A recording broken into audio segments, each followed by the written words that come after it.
So it's my pleasure to introduce our next speaker. Sarah Zhang is joining us today. Sarah is a journalist and a lawyer. She graduated from Harvard Law School in 2014. She was the Poynter Fellow in Journalism at Yale for 2016 and is currently a fellow at the Internet Law and Policy Foundry. Sarah is a contributing editor at Vice Motherboard and writes about technology, policy, and law with an interest in software copyright, cybersecurity, and privacy, and robots. She's the author of The Internet of Garbage, very intriguing, a discussion of issues in cyber harassment, and has bylines at The Atlantic, The Washington Post, The New York Times, The Verge, Forbes, and The Guardian, and I think she also writes for Wired. I thought I read that as well in your bio. Yeah. And in 2017, she was named one of Forbes 30 Under 30 in the category of media. And she's going to be talking today about the idea of a free and open internet. Please welcome Sarah.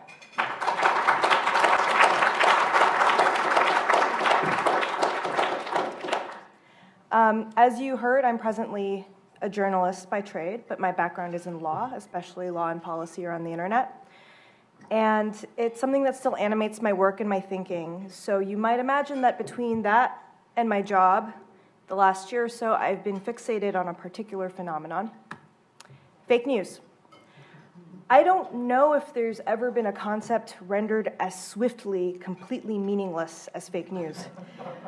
One day, the traditional news media was trying to draw attention to literally false stories generated for ad revenue, and then the next day you have the President of the United States tweeting that a major news network is fake news, the irony being that its offending act was to accurately report the size of his inauguration crowd. So back in 2015, I wrote a book about online harassment and how to think about it in the frame of internet law and policy. In it, I argued that armies of misogynistic, racist trolls were harmful to democracy, and the flood of awful content would, on some level, have to be mitigated as a matter of infrastructure. Otherwise, the internet would become unusable, and our society would be harmed because many people would be locked out of discourse. This analysis took several steps from start to finish, and in fact, in 2015, it was considered generally novel. In 2017, it is no longer novel to posit that armies of anonymous tweeters posting horrible frog memes might have a negative effect upon democracy. So I cannot fill out a 30-minute talk with that. I think that if I were to write a second edition of the book, I would no longer focus on harassment. And it's not like harassment stopped being a problem, it's just that it turned out it was just one facet of a horrible, writhing rat king of problems.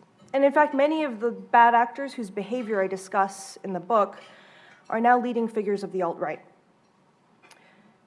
I feel that in 2015 I was on the verge of understanding something that was very big and very terrible and about to happen, and I just missed the boat.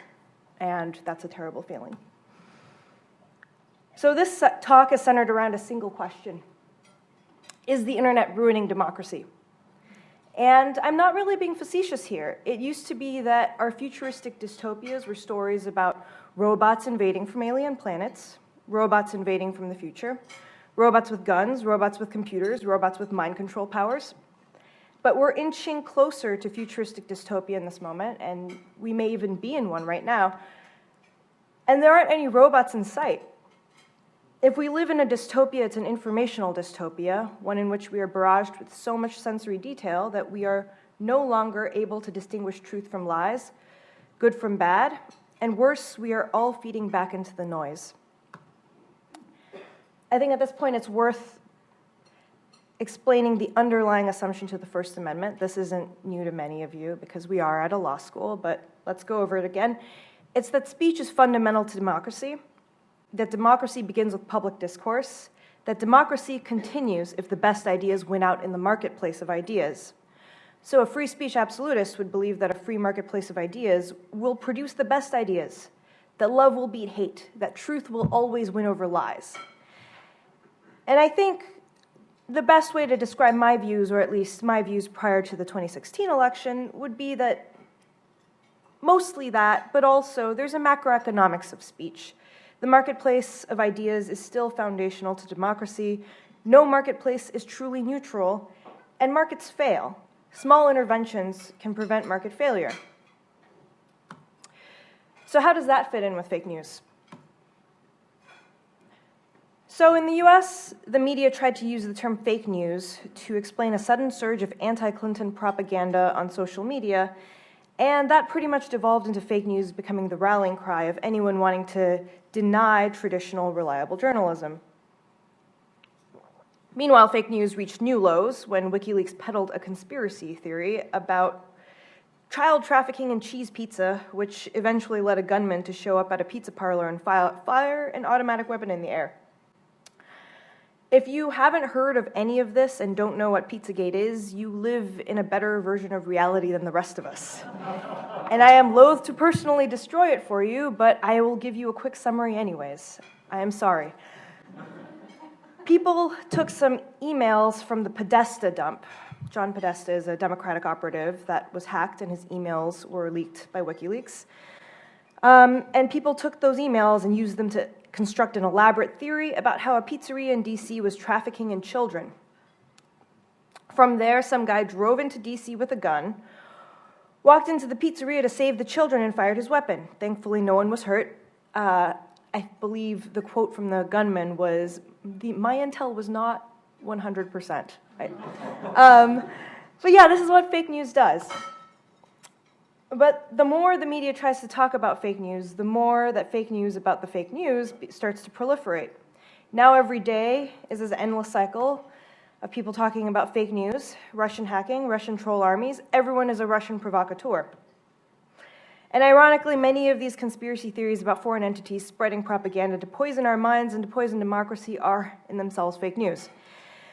There's studies that say alt-right accounts are all bots, and that they're botnets, possibly being generated by Russia.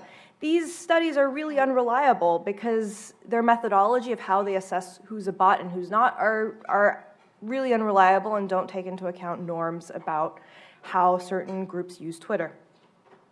There's reports that assess whether news sites are Russian propaganda, and they're also unreliable because of their methodologies.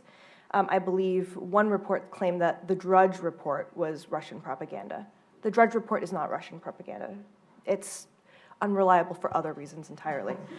There's 1,000 real news articles with shaky reporting and illogical conclusions that stoke the fears around fake news, and worse, there's fake news stories about fake news, literal fake news stories written by people who didn't do any reporting and are making up lies in order to make the money, that make far too much of the connection with Russian propaganda farms.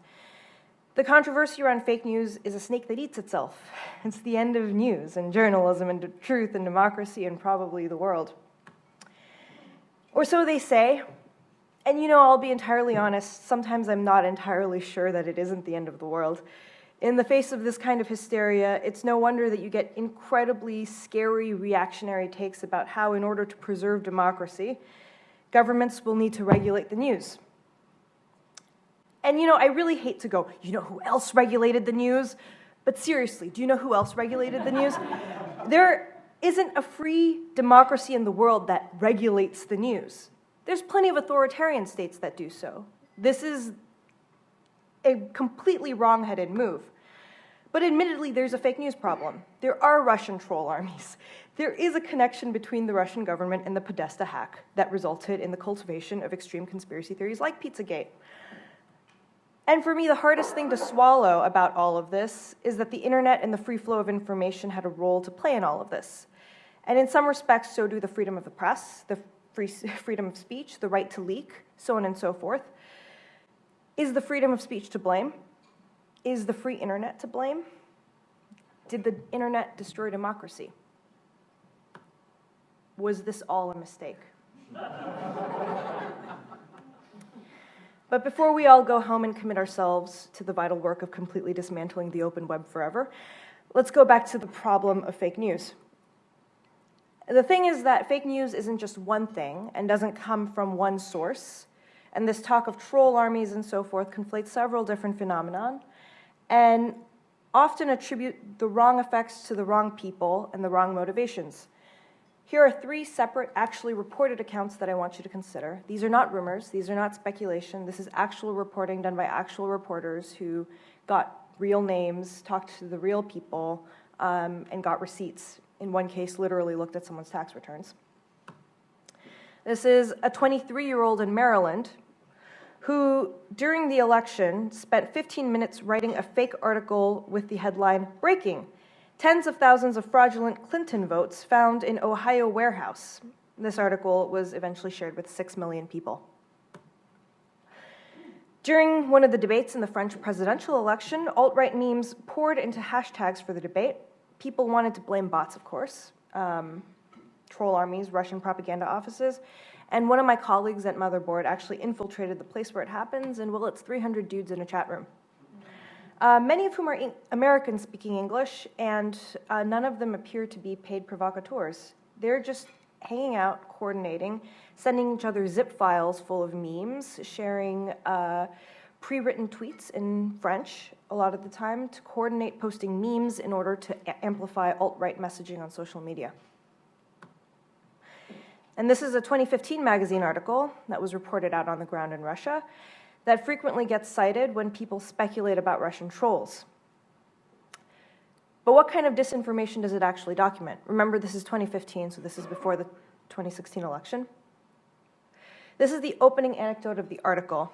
It's about a fake disaster in Louisiana using photos and videos of an unrelated chemical explosion. There's other examples, a fake Ebola epidemic, a fake murder in Atlanta, and a lot of the troll accounts spreading these fake incidents are trying to, one, they establish that there's a fake disaster in America. They tweeted at a lot of journalists trying to trick a journalist into covering it in a legitimate outlet, and then at times they try to pin it on terrorism. You've never heard of these disasters because it didn't work.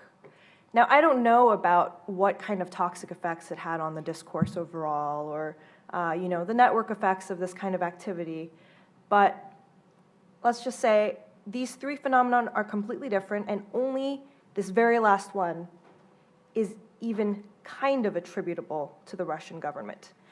I bring these up because I've come up with a taxonomy of internet propaganda that's really very dry and academic and suitable for the law school. First, there's the one weird trick Facebook profiteers. These are the people who create fake news articles and use social networks or search engines, but really mostly Facebook, to spread them. Second, there are the 4chan assholes, and that's 300 dudes in a Discord channel flooding Twitter with Marine Le Pen memes. And the third phenomenon is Oh My God Russians, which is state-sponsored actors who are weaponizing propaganda on the internet to advance their state's aims. And this might involve bots or troll farms. So let's quickly look at number 2 and number 3. When it comes to number 2, what I really want to designate here isn't people, but a set of norms and types of human interaction that aren't new on the internet. They've existed since the time people were dialing into BBSs on a phone line. But in my opinion, they've recently toxified in a way that has a much more substantial effect on politics. We talk a lot about trolling, but I think that places too much of an emphasis on the idea that individuals are evil and that the internet brings out this evil.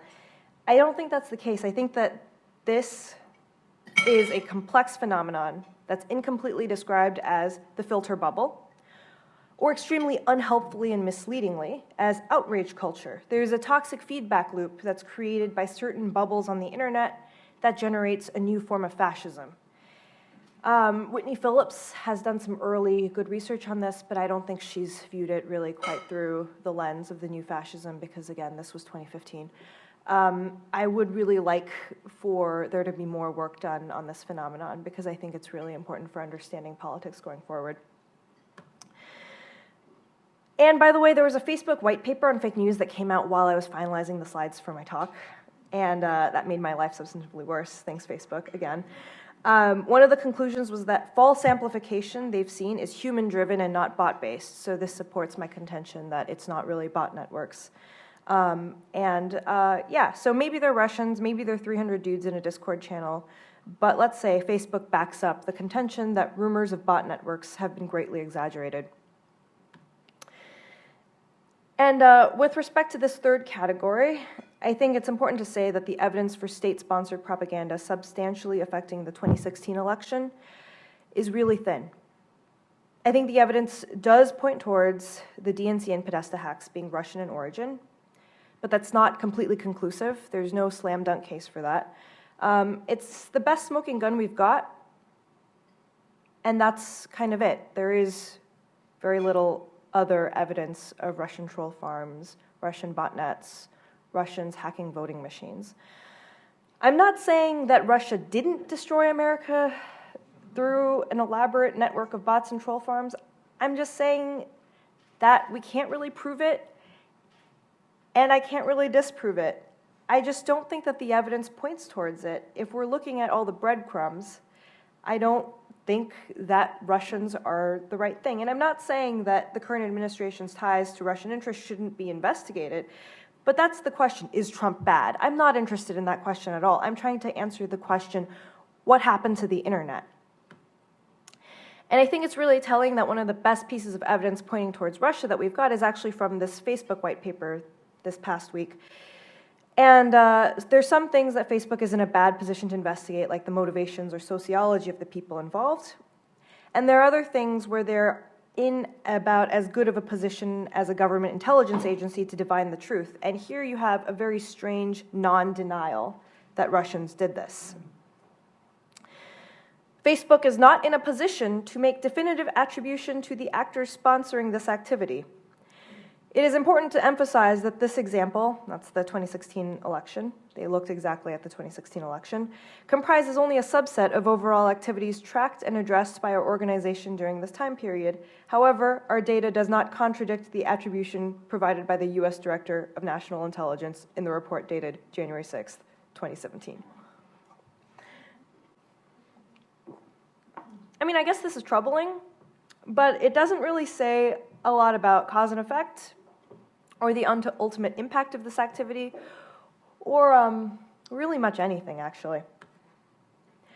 And to be fair, the ultimate impact of Russian activity can be hard to assess, not only because it's hard to measure network effects, but also these three types of propaganda that I've outlined, of course, overlap. For example, with Pizzagate. Pizzagate originates from the Podesta emails, and the Podesta emails were published by WikiLeaks, but were likely acquired through a state-sponsored act, most likely Russian in provenance. But I don't think the Kremlin dreamed up Pizzagate. That was not one of their efforts to destabilize the West. Yes, WikiLeaks is partially to blame for generating hysteria around specific emails that turned into Pizzagate, but Pizzagate is the invention of several fevered minds working in concert and then turning it into a hashtag and memes and so on. The West did Pizzagate all to themselves. Pizzagate has its origins in Oh My God Russians, but it only really became Pizzagate because of 4chan assholes. And it only really spread because of clickbait profiteers.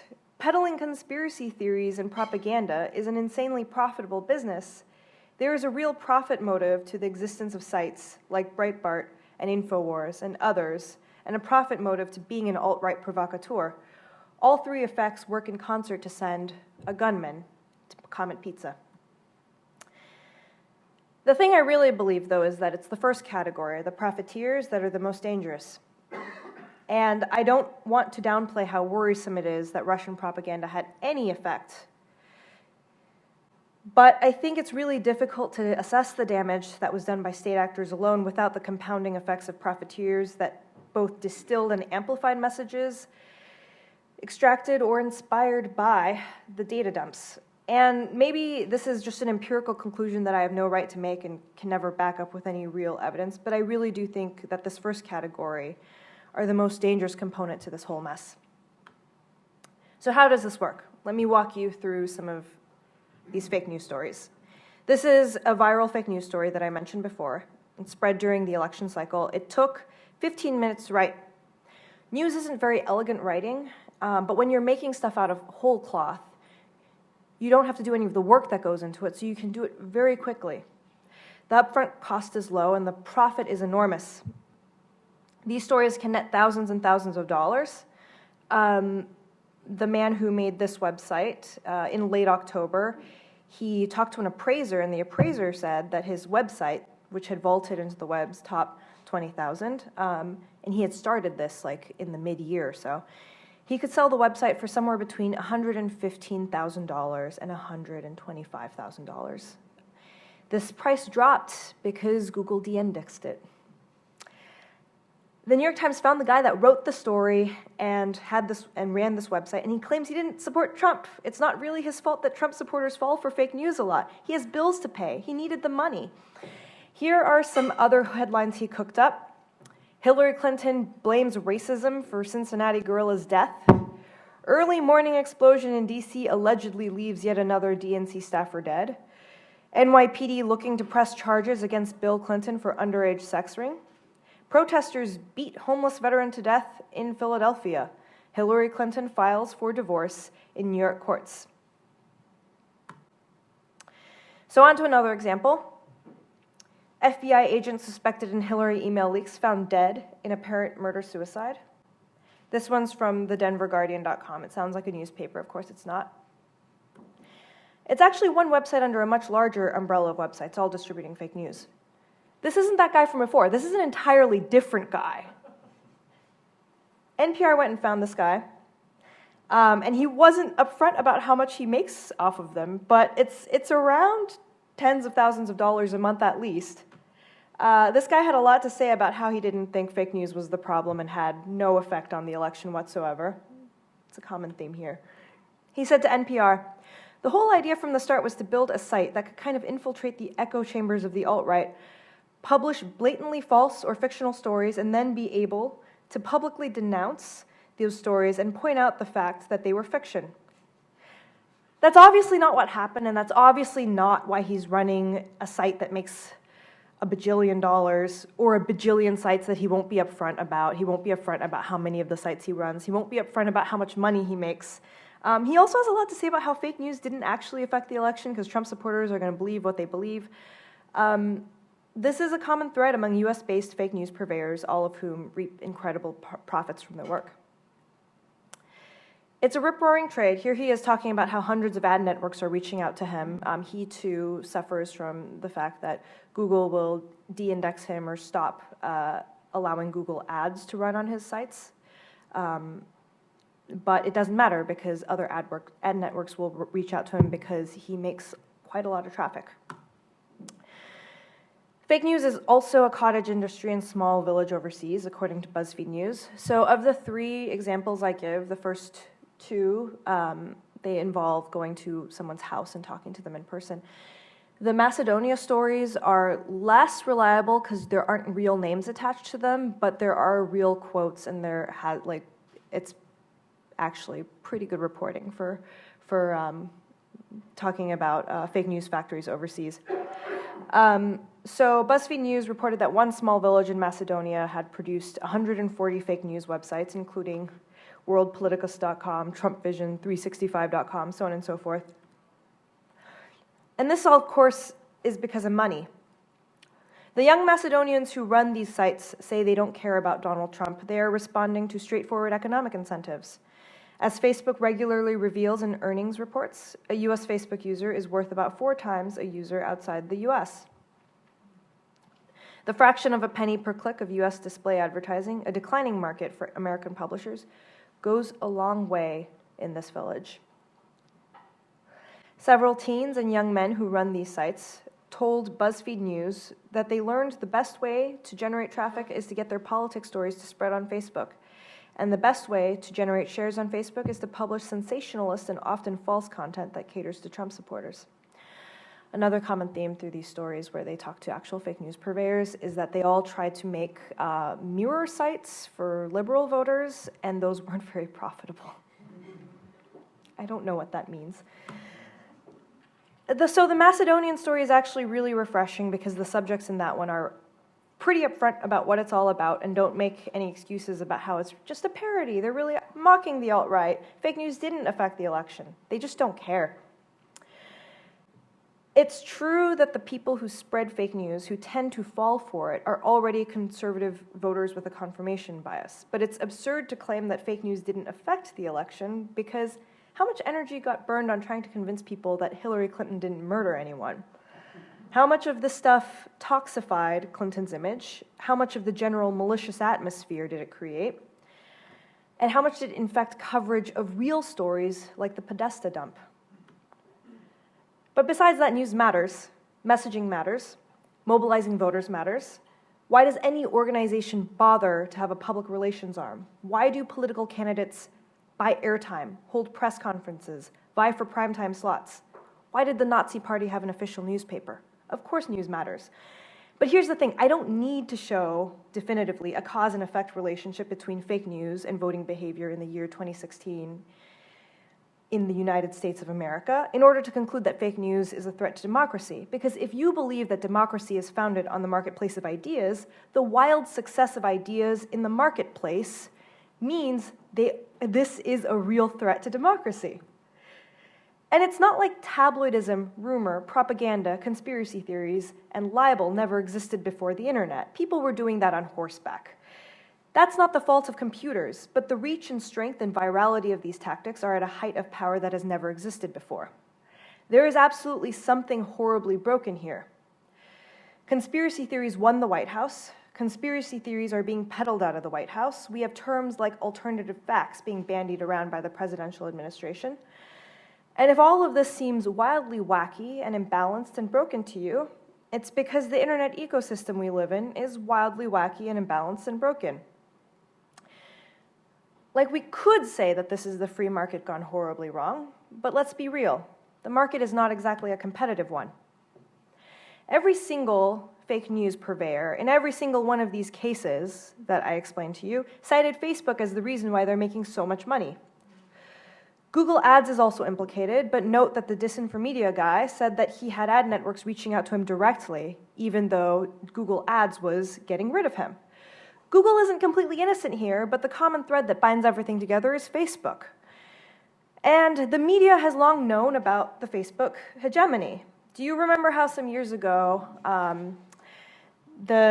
your friends were all posting Upworthy links? Yeah, so the headlines would go something like, this military father came home early and surprised his daughter at a volleyball game, and you won't believe what happened next. They were weirdly viral for some reason. Like, they were everywhere. And that had to do with how their headlines were written. And one day, Facebook changed how its algorithm worked. And Upworthy is no longer the media powerhouse it used to be. You hardly see it anymore. They don't make the kind of money they used to. And in fact, when Facebook changed its algorithm again later to privilege video links over news articles, news organizations across the world saw a hit to their traffic, and the industry actually contracted. I remember this myself because there was a lot of nervous talk among journalists behind the scenes about potential layoffs, job losses, maybe even a bubble popping, how we should form our exit plans. All because Facebook changed their algorithm. And what is Facebook's end game? It's to make money. It's again to sell ads, which is the great original sin of the internet, as Ethan Zuckerman would put it. It's ads all the way down. So when you're looking at it, it's not that we're being eaten alive by Russian disinformatia. It's that we're being eaten alive by a capitalism that has metastasized into a social cancer. But that's almost worse to consider, right? What's the alternative to an ad-based internet? If Facebook didn't exist, wouldn't we have to invent it? If the enemy of democracy and the free internet is capitalism itself, maybe this is just the way the world is supposed to end. A Nazi political philosopher named Carl Schmitt once theorized that liberal democracies were inherently flawed and had to fall to, well, literal fascism. Maybe this is the internet corollary. The free internet is maybe meant to be eaten up by either chaos and capitalism or order and authoritarianism. So I've spent the bulk of my presentation talking about what's happening right now, and it's pretty depressing. When I first started writing this talk back in January, I actually did think that I was going to end here at the end of the world. But I've had a little bit more time to think about it, and I think there is hope. It's just that things are so bad right now that I'm going to have to flip back to literally like 250 years ago to find it. So I read this book, and I really recommend it if you're an internet policy wonk, because it inadvertently has a lot of lessons for internet policy wonks. The general thrust of the book is that the Postal Service was the first big federal project and that it made America into a country rather than a loose grouping of states. The post office bound the citizenry into a cohesive democracy, for better or for worse, and it organized a society into being. And so here's the thing that you never really think about. Why does some mail cost more than other types of mail to send? It's not about weight, it's not about distance. There's actually a category called media mail that's cheaper than other forms of mail. And it's a great way to mail books to friends. But this is actually a holdover from a purposeful policy decision from the beginning of this nation. It was meant to privilege newspapers and pamphlets and political discourse over personal communications. Personal communications, letters, were meant to subsidize the news. And in those early days, it turned the United States into this news junkie culture. De Tocqueville was shocked at how informed people were all across the country. And today there was a lot of concern that the news that was circulated was lowbrow, that it lacked civility. But I want you to consider the social effects of subsidizing the spread of news, particularly in combination with early United States copyright policy, which encouraged the widespread availability of books, particularly books by British authors who weren't seeing a cent from those books. For all the Founding Fathers' many, many flaws, there are important lessons from them that we have to absorb, that if you want to build a democracy on top of a marketplace of ideas, first you have to build the place for the market. I want you to think about what the post office is and what it stands for. It's a public good, theoretically owned by the people, and theoretically responsible to the people. It's a communications network, it's a media platform, and in the past it was primarily responsible for informing the voting public. It's what the internet should be. This isn't hard. This isn't impossible. This stuff was done back in the late 18th century by a bunch of men who pooped in their own water sources. We can do better than this. And it's going to be tough going because instead of learning from its mistakes and dialing back the hubris, Facebook is going to try to eat the world. This is a quote from a recent New York Times Magazine article. Earlier that day, Zuckerberg's staff had sent me a draft of a 5,700-word manifesto that I was told he spent weeks writing. The document, Building Global Community, argued that until now, Facebook's corporate goal had merely been to connect people. But that was just step one. According to the manifesto, Facebook's next focus will be developing the social infrastructure for community, for supporting us, for keeping us safe, for informing us, for civic engagement, and for inclusion of all. So this is classic Facebook. It sounds nice, it sounds benign, it sounds like Facebook is out there to make the world a better place, which I'm sure people inside Facebook believe. But just take a look at Facebook's white paper on fake news. It assiduously avoids critical engagement with the effect of advertising incentives on fake news. And I think that has a lot to do with the fact that Facebook itself is built on advertising.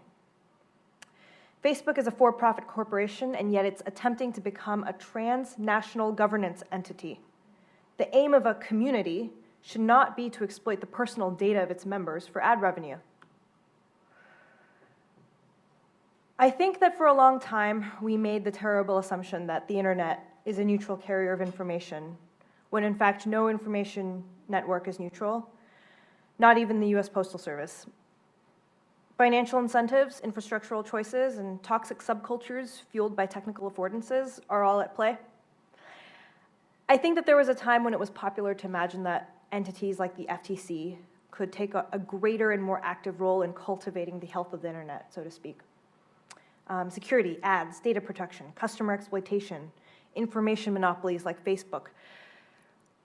But that was Obama's America, and in our current political reality, I think we're going to have to become a lot more wary of those kinds of proposed solutions. And I don't know what the answer is. Our present circumstances have a lot to do with financial incentive and structures, and I don't know how to break those.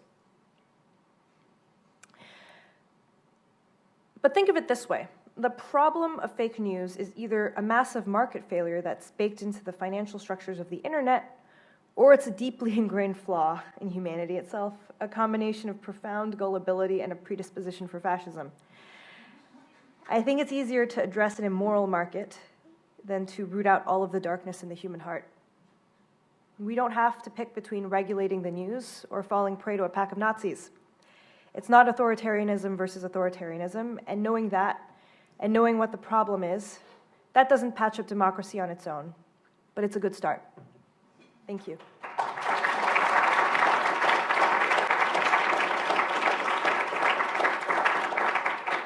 Are we taking questions, or? Yeah. Yes. Thank you so much. And I wanted to just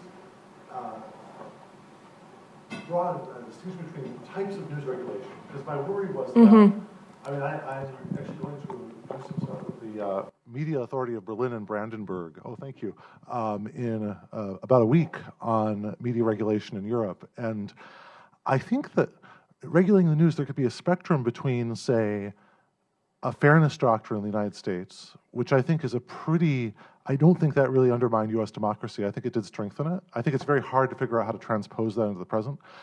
And say, Maciej Ceglowski's proposal that we break up Facebook into a news side and a social side. He said that should actually be an antitrust action, that we could break up like banks have a difference between their commercial and investment banking under Glass-Steagall, that we would do that with Facebook. And I'm just wondering if you could comment on, are there any progressive news regulation that either in the past or present that makes sense?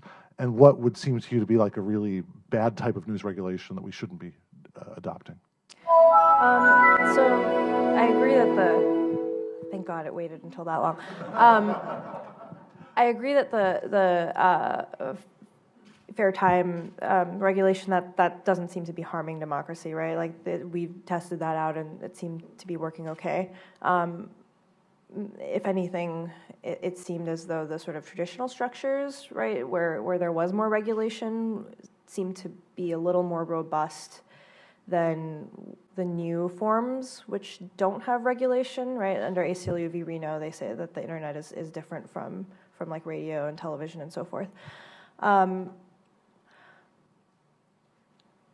I think, so that seems to be fine, right? I think that the bad stuff is going to have to be, oh God, I read an article about how we had to basically regulate content because, to stop Nazis from being out there. And this was like a serious policy proposal. And I was like, are you serious? I think that's really bad. One of the things is that when we talk about regulating content based on viewpoint, and this is not to defend sort of American First Amendment doctrine on viewpoint neutrality, because I actually do think that we're going to have to revisit that at some point. But when we start talking about that, especially with respect to the news, like whenever people start talking about, civility, like we need to, like civility, like people will say this, but the people who are saying this are oftentimes like, you see who's talking, right? So it's like Peter Thiel, right? Or the last time I heard this that like really like made an impact on me was I was on a panel about the harassment of women journalists, and this was at a European like governance entity, and there were all of these representatives from different countries, and then this one representative from Azerbaijan starts talking about how journalists need to be more civil, and that like, why are you complaining about civility when journalists themselves are like not being very honest or very civil? Like he like pulled a whole like, what about ethics in journalism thing, and then I like saw the room get super tense. And everyone in the room, they're just like looking at each, like all the reps were just like giving each other side eye. And I was like, what's going on? Because sadly, I suffer from US-centric chauvinism myself. Sorry, it's just like, that's the product of going to a US-based law school, I fear. So I didn't know what was going on. And later in the lunch break, I was like, hey, what was that about? And someone goes, oh, because Azerbaijan imprisoned a journalist after setting up a webcam in her room to film her having sex and then spread it on the internet. And then first they charged her with adultery, and then they charged her with tax evasion, and then they put her in prison. So whenever people start talking about making journalism more civil, that's what turns on in my head. Like civility and civil discourse is... it's a euphemism. And so whenever you hear sort of vague proposals to regulate content in order to make it more civil, think about that.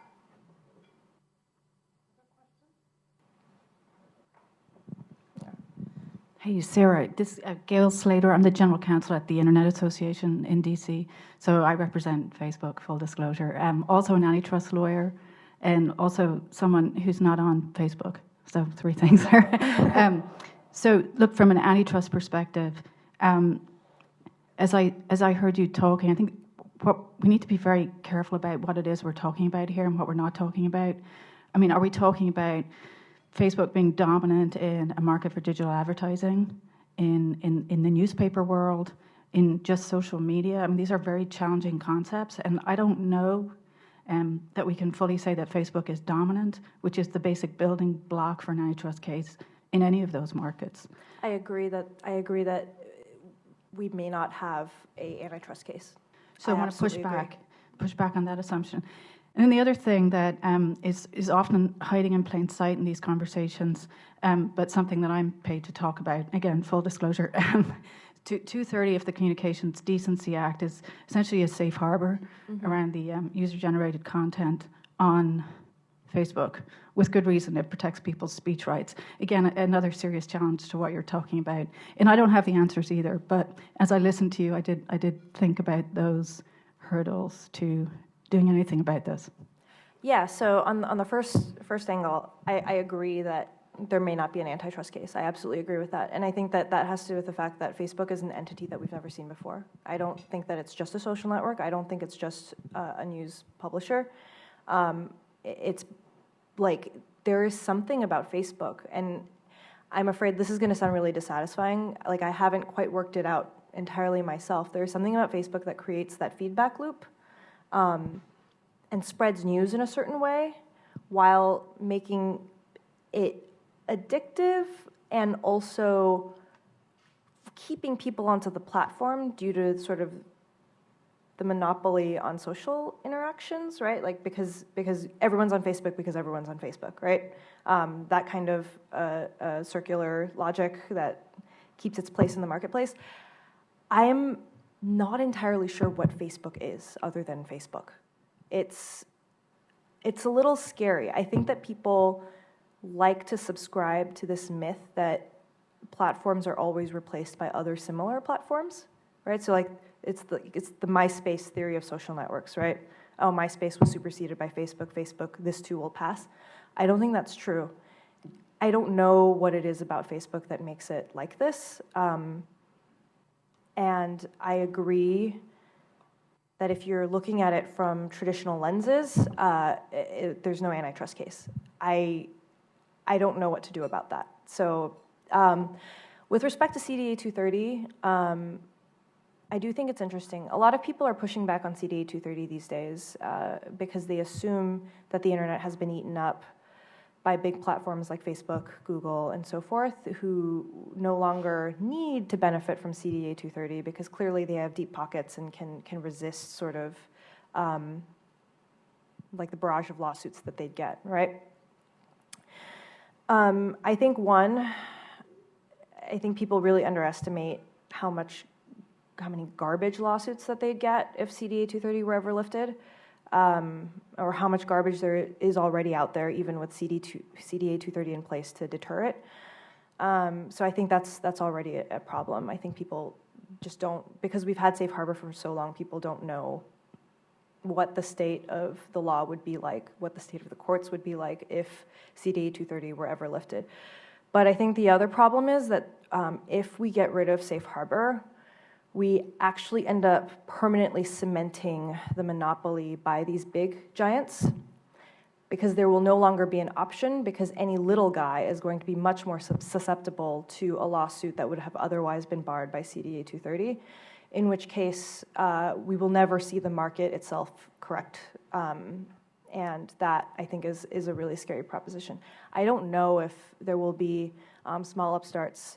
For instance, my hope is that we move away from like ad-based, this Web 2.0 sort of mentality into a new phase in which we see more cooperatives and more user-owned type technologies.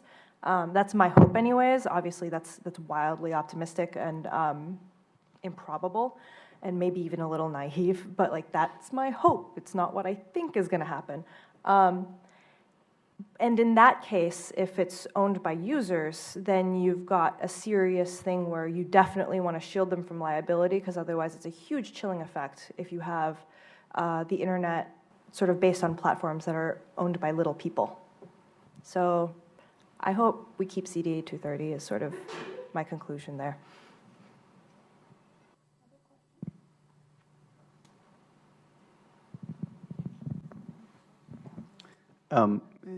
I was hoping you would talk more about public ownership besides cooperatives, because you were talking about the post office, and you said you don't have any answers, but it seemed like you had some kind of answer. No, I really don't. No, like it is really something that. Are you not entertained? Isn't this enough? Yeah, no, I don't have anything. I don't know what the answer is. Like, I think that, like, I'm really interested in open source technologies, for instance. I think those are just burgeoning right now, open source social networks right now. I don't know if they have a future. I really hope they do. There does seem to be more of an interest in it because people feel very burned out and very deceived and betrayed by the current array of options. But I don't know, like as long as money is on the side of this kind of stuff, like obviously it's an uphill battle. So I'm glad you brought up this idea of sort of Facebook and globalization, because it's typically wrapped up in this rhetoric of the utopianism of bringing the community to the world, and I'm wondering to what extent it's actually the opposite, where we went from a fairly centralized kind of media landscape of TV and newspapers to sort of inviting in propaganda apparatuses that have been operating for a very long time and are very skilled, and essentially unleashing them everywhere, from the Reddit and the 4chan people, all the way up to something like Russian or Chinese propaganda that's very state sanctioned, but was sort of limited in scope because of the fragmented media landscape. Well, I think actually, like, the greater fragmentation is language barriers, and actually that's another reason why I'm skeptical of the narrative that state-sponsored propaganda is having a substantial effect. That said, there is some troubling activity that I've seen in China, where the breadth of disinformation in China about U.S. politics is like really frightening. Like people are, like I had a friend there, Christina Chu, who does amazing work around the internet actually, and she told me that people were telling her, like asking her, is it true that Hillary Clinton killed all these people? And these are like intelligent, educated people who are asking her this because of the saturation of disinformation in the Chinese media. And some of the information that she spotted in the Chinese media, she could only sort of like, if there were like lists of names of people that Hillary Clinton had killed or whatever, she'd go and like try to find where the source was. And in the US, in English-speaking media, she could only find Breitbart as the source. So it seemed as though someone was tunneling Breitbart into the Chinese media somehow. I don't know who's doing that, why, whether that's state-sponsored. I don't know how it's happening so smoothly. Because the thing is, like, I haven't heard of any evidence of that going the other way, right? I mean, there's always some talk of like Russian links, Russians, but sometimes that's just like, the biggest spam networks are running out of Russia. We've like known that for the longest time. So if we're talking about sort of the nexus of this and like cybercrime, like, of course, Russia ends up being implicated just because that's where the existing networks were. I do think, though, that it doesn't go, like, even with Facebook linking up, it doesn't go that smoothly to move those networks, those propaganda networks into the English-speaking world, just because of the language barrier. And that's always been an issue with the fragmentation of the internet. Like, even though we make the internet more and more global, language barriers mean we stay pretty fragmented within our languages.